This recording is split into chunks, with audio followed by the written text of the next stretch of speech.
বিসমিল্লাহির রহমানির রহিম। সরকার যেই হোক, দেশটা ইসলাম কান্ট্রি, মুসলিম কান্ট্রি, 95% লোক মুসলমান।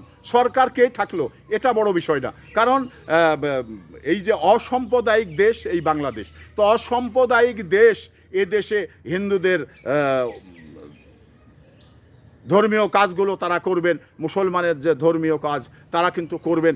এখানে সরকারকে আরও প্রোটেকশন দিতে হবে। তো এখানে আমরা প্রোটেকশন দেওয়া তো সরকার দূরের কথা, ইসলামের যে জালসাগুলো সেটা কিন্তু সরকার বাদ দিয়ে দিয়েছেন, সেটা কিন্তু সরকারের অনুমতি ছাড়া করতে দেওয়া হয়নি। তো ইসলাম নাকি আমরা এই হাসিনার কাছে জিম্মা দিয়েছিলাম, হাসিনা যেটা বলেছে সেটাই করতে হয়েছে। হাসিনা যদি বলেছে যে না এখানে জালসা হবে না, সেটা হয়নি।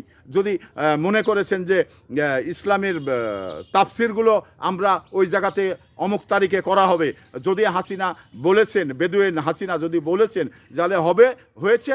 যদি বলে যে না হয়নি, হবে না। কারণ হাসিনা একজন মানুষ কখনো ইসলামের জালসাগুলো বাঁধিয়ে রাখতে পারে না, কারণ কখনো তার কথাই জালসা হবে হবে না সেটা না। কারণ এদেশের ইসলাম ভীরু মানুষ মুসলমান, তারা জালসা করেন কি, জালসা কিন্তু একটি ধর্মীয় জিনিস, মানে মানুষকে সচেতন করার জন্য, মানুষকে ইসলামের দিকে ডাকার জন্য কিন্তু জালসা হয়। আর সেই জালসায় বেদুইন একটা নারী মানে হাসিনা বাধা দিয়েছিল, তার অনুমতি সাপেক্ষেই অনুমতি দিলে হয়েছে, অনুমতি না দিলে হয়নি।